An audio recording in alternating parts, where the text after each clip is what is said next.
You're welcome back. Let's take you to Sudan now, which has been embroiled in a vicious civil war for nearly 18 months, during which women and girls have been at severe risk of sexual violence.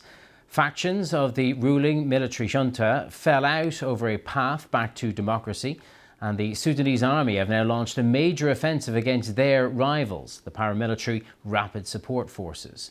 The UN has said that Sudan is home to one of the world's biggest humanitarian crises, with 150,000 people killed and 10 million displaced. The BBC's Barbara Plett-Usher has been given rare access by the army to the front line and reports from the city of Omdurman.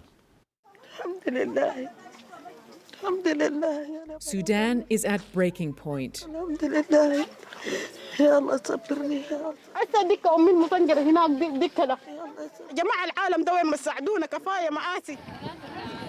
Just outside the capital city is a crossing between the warring parties.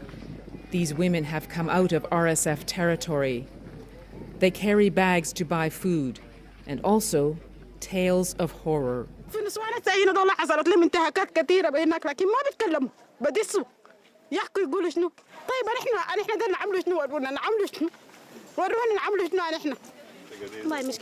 I asked them why they didn't leave.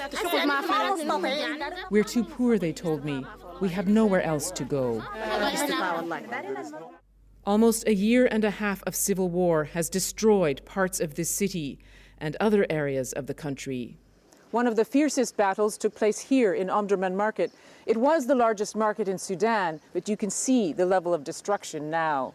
Over several months of intense fighting, the army defeated the RSF in these streets. But the capital is still an active war zone, and diplomatic attempts to end the wider conflict so far have failed.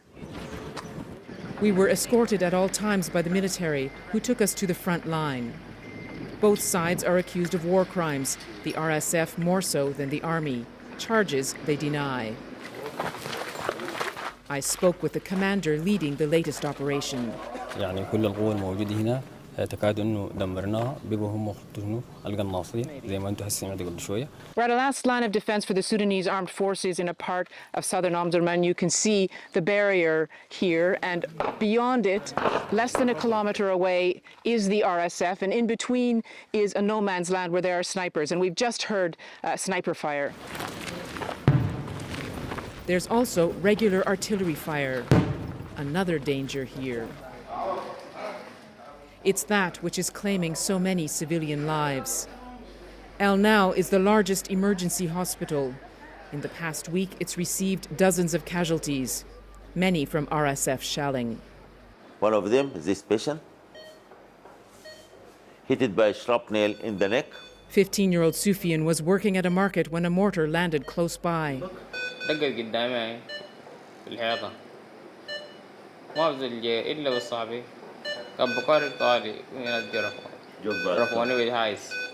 He's now paralyzed from the neck down.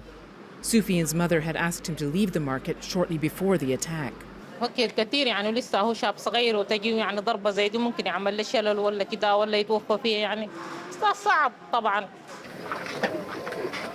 But it's sexual violence that's become a defining characteristic of the conflict. One woman told us RSF fighters broke into her house, demanding to rape her two daughters. The youngest was 10 years old. We've chosen not to identify her for her own safety.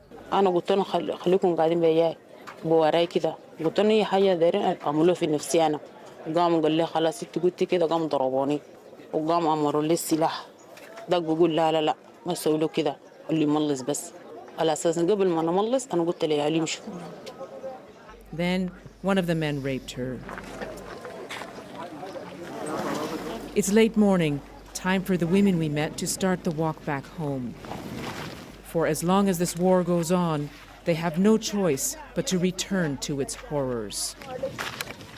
Barbara Plett-Usher, BBC News, Omdurman.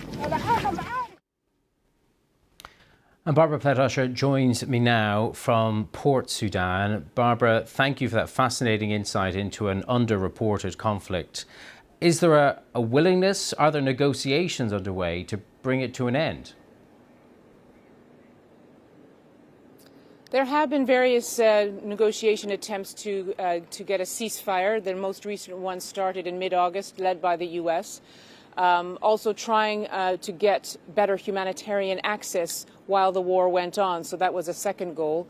I think at this point, a ceasefire is looking unlikely. We had the head of the armed forces, General Plett-Usher, who spoke at the UN General Assembly this week, and he said the army was open to any talks that would bring a meaningful end to the war. But he said, first of all, the RSF, the Rapid Support Forces, which he called a rebel militia, had to withdraw from the areas it had occupied, the towns, the cities, the homes, the roads, so that displaced people could go back. Otherwise, there wasn't anything meaningful to a ceasefire. And he said until that happened, the military operations would go on. Now, the RSF commander also sent an audio recording of a speech to the UN General Assembly in which he repeated his willingness to talk about a nationwide ceasefire that would allow humanitarian access. But again, on the ground, those offensives, those RSF offensives continue, especially around the city of Al-Fasher in Darfur in the west of the country, which has been under siege for months. So the situation is not looking promising. Perhaps there might be some movement towards getting better humanitarian access in the midst of the fighting. But frankly, the conditions that have created it, although you might be able to alleviate the worst of the hunger crisis, the conditions that have created is really fueled by the conflict.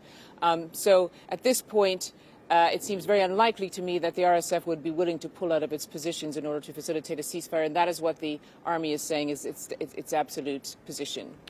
And just help us to understand a bit better the challenges that there are for humanitarian workers trying to help civilians. What do they need to be able to do more? Well, they need more money because the UN has asked for $2.7 billion for aid, and it's a very small part of that has been funded. But the key thing is what they need is access, because where I was, the report you saw, that was army-controlled areas. But the worst of the humanitarian crisis is in RSF-controlled areas, and there isn't really much access to it. The army had closed one of the key border crossings for aid trucks. It said that they didn't want that crossing to be used to smuggle weapons. And so there's been a lot of pressure put on the army, as well as the RSF, which has been blocking aid too. For example, has not allowed any aid to get into Al-Fasher. And there you have the worst of the hunger crisis. That is where the UN has declared there is famine. So in these talks that the US has been leading, there was an agreement to open these corridors, at least temporarily. Some of the aid has gone through. While we were here, we heard that at least one or two convoys had gone through, but that is not what's needed. What's needed is a consistent, large flow of aid to stem what is really a very serious crisis at this point. And so, the UN has said, although there has been some movement, there hasn't been nearly enough so far. Barbara Plett-Usher reporting from Sudan. Thank you for that.